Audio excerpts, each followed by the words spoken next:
Hi, this is Sean from One With Nature. We're going to do something a little different this time around, so pack your stuff. We're hitting the road. In Ohio, the Summit County Metro Parks Bike and Hike Trail is just one of many trails that stretch dozens and dozens of miles across Summit and Cuyahoga counties. The Metro Parks Bike and Hike Trail is an old railroad line that was torn out decades ago and then converted for public use. It attracts thousands of bicyclists, hikers, and nature lovers every year. The scenery along the trail varies from sheer rock walls to waterfalls to bridges over major highways, this is the Ohio Turnpike, and back again to quiet seclusion. There is an abundance of flora and fauna, and of course other attractions, which can easily be seen while traveling along this bike and hike trail. I've been riding this trail on and off since I was 14. That's the summer my father agreed to help me purchase a new 10-speed bicycle on the condition that he would pay for half if I could come up with the money for the other half.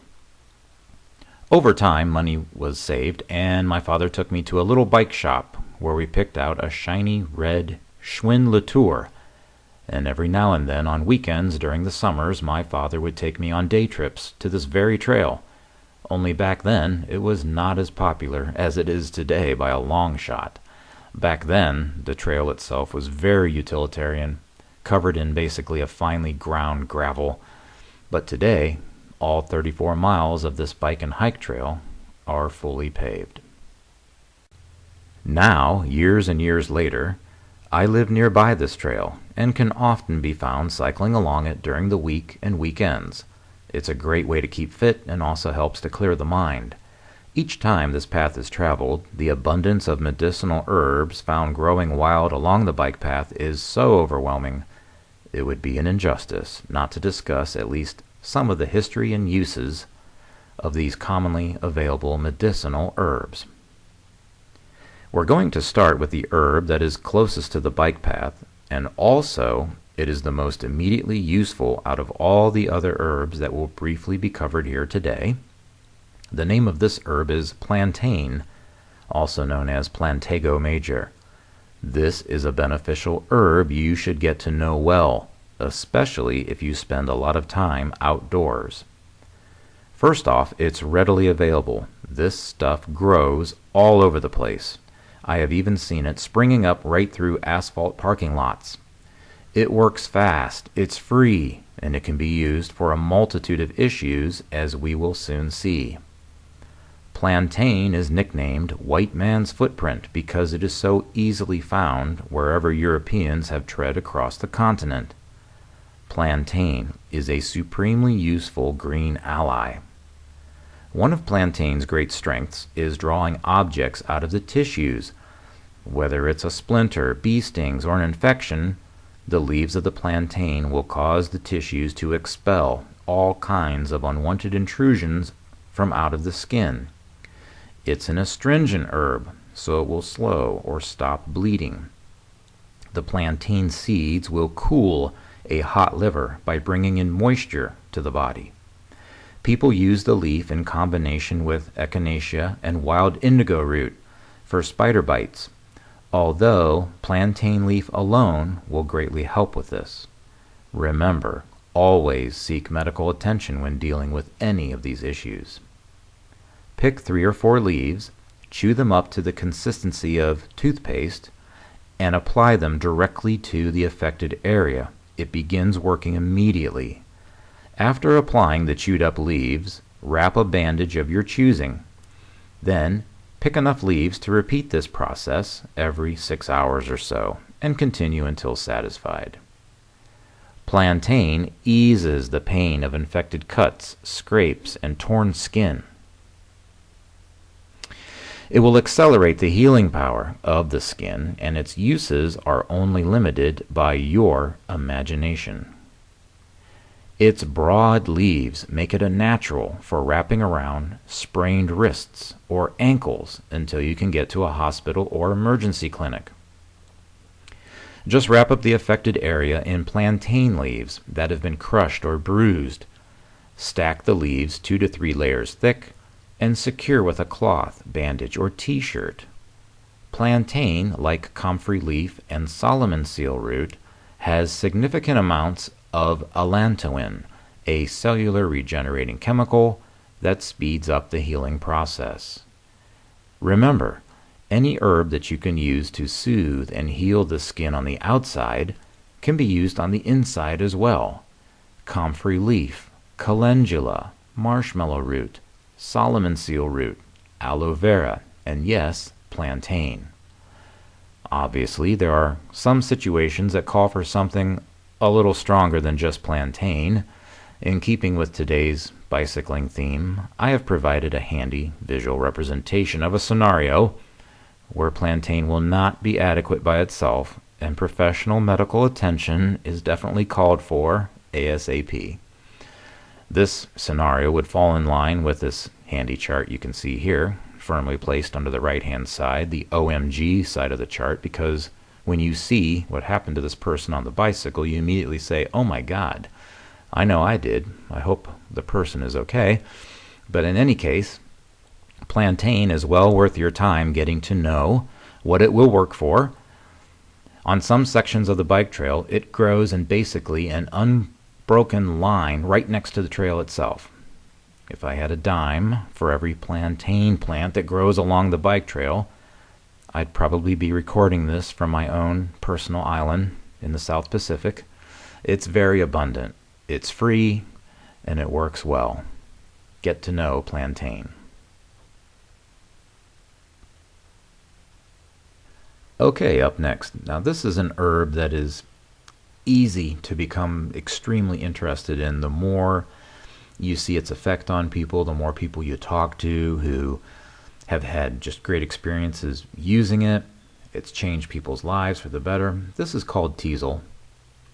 This is considered an invasive weed. Where I live in Ohio, you can see teasel growing everywhere. It spreads very quickly. Last year, where I live, you could look across the street and see no teasel whatsoever. There's a park near me, and I'll walk over there a couple times a week. Walking along last summer, last fall, no teasel in sight. This summer, teasel everywhere. The root of this plant is used for muscle and bone support, tendon support. It's mentioned in traditional Chinese medicine. Some people prefer the Chinese teasel. I prefer what grows in my area because, for starters, I know for a fact it's teasel. I know where to get it, where it's not exposed to pollutants. I can dig it up with my own 2 hands. I can take a sample of the rosette and the root back with me to the facilities for record keeping.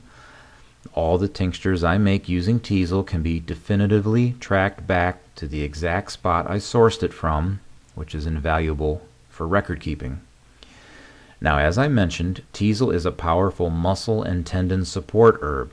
It's great for the bones. It is considered a yang herb in traditional Chinese medicine, which means it is warming and therefore enhances blood circulation. In traditional Chinese medicine, it is considered good for the liver and the kidneys. It can help people with knee weaknesses and lower back weaknesses, both of which are hallmarks of weak kidney energetics in traditional Chinese medicine. Teasel is an ingredient in my Altiflex formula. The Altiflex formula was something that I created basically for me when I was recovering from a knee injury. I tried a lot of different herbs, tried a lot of different things, and nothing I used was nearly as effective as the Altiflex. I can do things physically now that would have sent me to the ER just a couple years ago, and the teasel root, no doubt about it, was a critical part of returning me to that level of structural integrity. This is the teasel rosette. This is the stage at which you want to dig up the root. After the root has sent up its stalk, even just a few inches high in the air, when the stalk gets shot up, the power of the root is greatly diminished. The root expends energy to shoot the stalk forth, Once that stored energy is depleted, then the power of the root is less and less with every passing day. When I harvest the teasel roots, I take 1/3 of the roots and I leave the rest so future generations of teasel can grow. The inner third of the rosette is included in the tincture I make. I like to keep the inner third intact with the root when making a tincture out of the teasel root. It's just a preference of mine. Now, a few months later, when the stalks are 5-6 feet in the air or more, and the spiky head of the teasel has turned brown, there will shortly be, within a couple weeks, an abundance of seeds available inside this brown teasel head. These long stalks, you can see here, wave back and forth in the fall and the early winter breezes. This swaying action flings these tiny seeds all around the original stalk, ensuring the survival of the future generations as the tiny seeds eventually take root and produce a new grouping of offspring. Although I am a big fan of teasel, these guys here are teasel's #1 fans. They just surround the heads of the teasel. They will return to it over and over again every single day during the summer. Anytime the top of the teasel is flowering, it attracts these guys like crazy. I can't even imagine how beneficial a honey made just from the heads of the teasel would be. It would be quite interesting to see its actions on a person. Now, aside from teasel's actions on our physical body, like all herbs, teasel will also work on our emotional state. It will motivate us to make life changes, to resume passions or areas of interest that we sidelined or simply forgot about due to changes in our life that forced us to abandon or delay doing things, creating things, taking action on projects that we once dreamed about finishing. I've seen this firsthand. It happened to me. It's changed the lives of more than one person who used either the teasel tincture by itself or who used the Altai Flex formula where teasel is an ingredient. I've got just great accounts of people making great changes in their lives. They've called me up. They've told me, hey, you were right. You told me, and this is what happened. I've had people who have had changes in their lives. I'd never said a word to them, and they've called me up and told me how they're doing after being on the teaser for a while, and you'll see this pattern over and over again, and what I have observed falls in line with what both TCM history talks about and also the experiences of those involved in Western traditional herbalism. This plant's been used over and over again, and the people who have experience using this, they have accounts similar to mine where a person's life will undergo a change where they'll get back to a passion or a desire or a project. They'll make a life change. Sometimes, I got to be honest, sometimes it's a dramatic life change. It's amazing. There's a lot that can be said about this plant. What I've offered here is not the definitive version by far. It's just the basics. I consider every video, any audio presentation I've ever made, just to be extremely basic. But I do want to mention, last but not least, the seeds of the teasel. Now, these can be made into a tincture that can have a dynamically active force on a person's immune system. And what I mean by that is it's going to knock you on your butt for a few hours to a few days, after which most people feel pretty darn good, actually. This is not to be taken lightly. Right now I'm doing some exploratory work on the teasel seed tincture, after which I may release a teasel seed tincture to the public. I have no idea if there's a teasel seed tincture available online somewhere. If your curiosity is to the point where you just can't handle it anymore and you want to try it, you may be able to find it on the net somewhere. I have no idea if it's available. I've got some samples out to people, and we're going to see what happens. But Again, if you decide to use it, don't take it lightly. It does not have this effect with everybody, but when it does, you're going to know it. And so that's teasel. Okay, up next is mullein. Mullein is the leaf for body-wide relief from the lungs to the lymphatic system, the ears, the spine, even the bladder and prostate. Mullein has proven to be another one of our powerful green allies. As you can see, it's quite distinctive. Once you see it, you know it forever. We'll start with the leaves, since they are the easiest part of the mullein plant to harvest. Mullein leaf is a wonderful herb for the lungs. It has great value as an expectorant. It gets into the lungs and breaks loose phlegm and mucus that's hanging on for dear life inside your lungs. Mullein will also expel dust particulates that become trapped in the lungs, enabling your coughs to actually be productive, bringing the offending matter up and out of the lungs so that you breathe easier. You can make a tea for this purpose out of the leaves. Just make sure you strain the tea through a coffee filter before drinking. Mullein leaves have a kind of like a velvety coating, the tiny spiky hairs on the leaves. You want these filtered out before consuming, so use the coffee filter. A hallmark use for mullein leaf in connection with the respiratory system is when you have a wheezing type of cough, like a type of cough where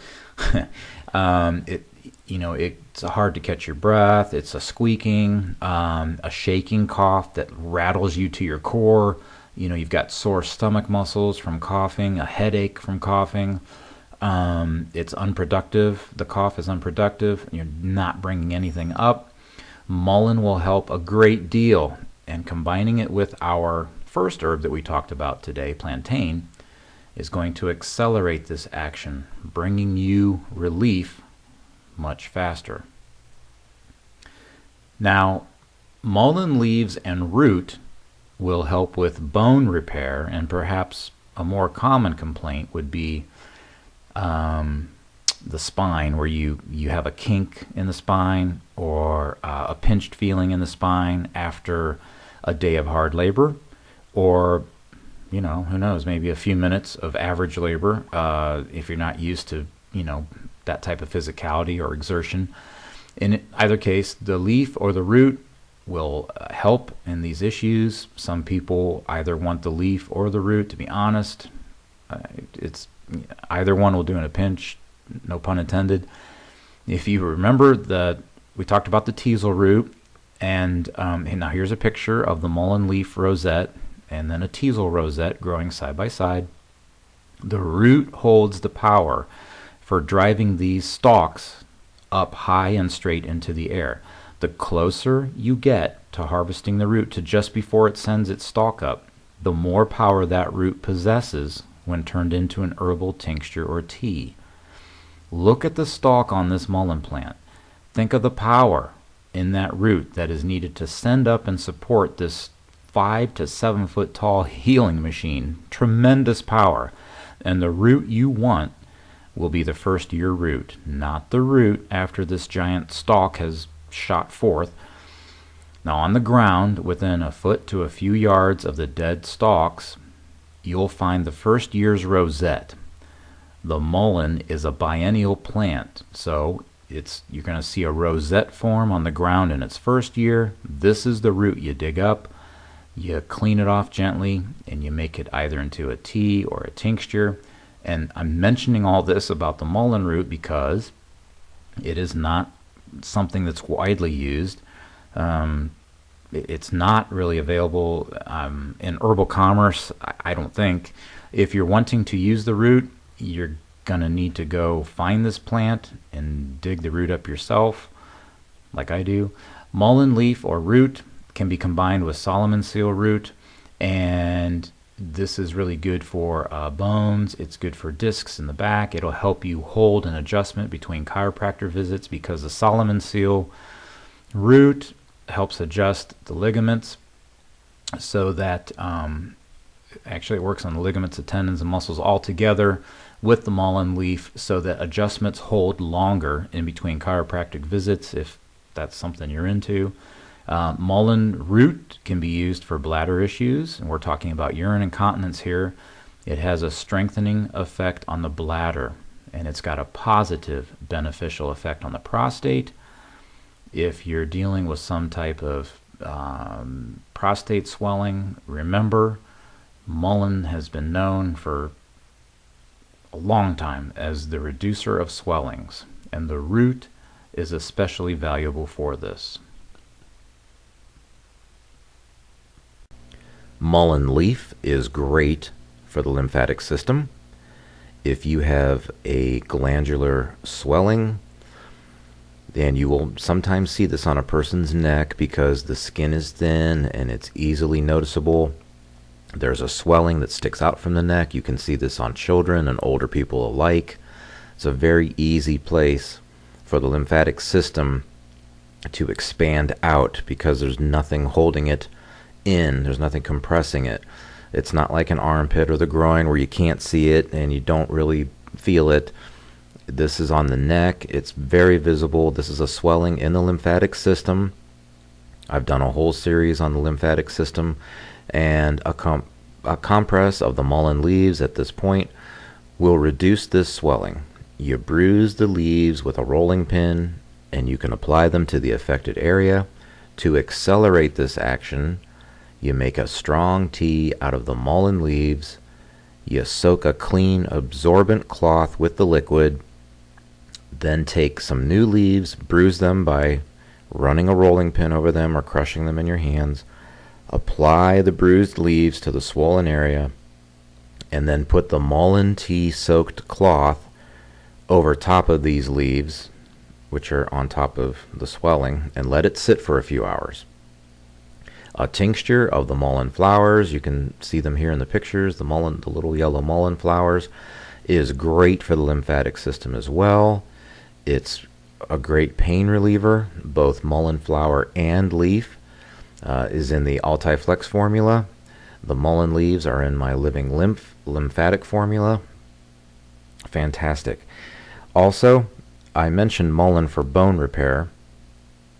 Placing bruised mullein leaves on the skin directly over fractured or broken bones is viable when you have no other option. And mullein leaves will draw infections out of the bones that have been broken and then refuse to heal because of the infection. And you got to remember, bone is a living part of our body. It's not static. We don't just arrive with a fully formed skeletal structure. If you do not believe this, just think about bone spurs for a moment. What caused their appearance? What is the body reacting to? What materials did your body use to create a bone spur? So if your body can create a bone spur on the outside, can our body also increase the strength of our bones inside and out? What about broken bones? If they can heal, can you not increase the density of your bones before such breaks occur? When you start to understand that bone is living, you begin to realize that you can directly affect the level of health of the bones through personal action. You can utilize proper mineral intake. You can utilize load-bearing exercises. This is hitting the gym or simply doing body weight exercises. When parts or all of our skeletal structure undergoes stress, those bones respond by toughening up and becoming stronger. You'll see an increasing of the mineral content of the bones as part of the reaction to the stress. The body sees that it's under some type of stress, some type of attack, so it fortifies that area of the body. Wolff's Law explains how bones are strengthened as a reaction by the body to bone being put under stress. Only the bones that are under stress will achieve this toughening up process, as the body naturally wants to conserve resources and energy. So it's only going to fortify what is necessary for what it thinks it needs for survival at that moment. So again, load-bearing exercises, you can hit the gym, lift some weights, or you can do body weight exercises to increase the density of the bones. They will respond, they will toughen up, they will become more dense. That was a little digression there, but nonetheless it directly pertains to bone health and the mullein here, and how herbs can help make the bones more dense with the herb's mineral content. And not only that, but a lot of times these herbs will have a direct action on the mechanics of how bones want to fit back together or heal themselves or repair themselves. So knowing these little actions of the herbs can can save you a lot of time and trouble on down the road. So I think I'm going to wrap up here. This video has gone on for what, a half hour now, I guess, and I've only covered 5 herbs. Wow. Out of the hundreds that you can see from the bike trail itself. That's just this particular trail. I haven't even branched off into the other 90 miles of trails you can visit and the other herbs that grow there. It's been way over a year and a half since my last video, but I've got a whole bunch of videos coming out for you guys on a variety of subjects, and you're not going to have to wait a year and a half either. As for this video, I hope you learned a thing or two. I can tell you what I learned. I'm not a teenager anymore. It's a lot easier to ride 30 miles all at once on a bicycle when you're a little kid. What do you think about that? So my advice to you is don't get old. Oh well, the older the violin, the sweeter the music. Hey, if you're watching this video and you also travel along the bike path, you might spot me now and then. I'm the tall, lanky guy wearing a ball cap and sunglasses, probably. And what kind of bicycle am I riding these days? It's the red Schwinn that my father and I picked out in that little bike shop all those years ago. Can you believe it? Over 30 years later, and this guy is still in tip-top shape. The bicycle, not me. It's not the years, it's the mileage. Anyways, I'm going to get back at it. You guys take care.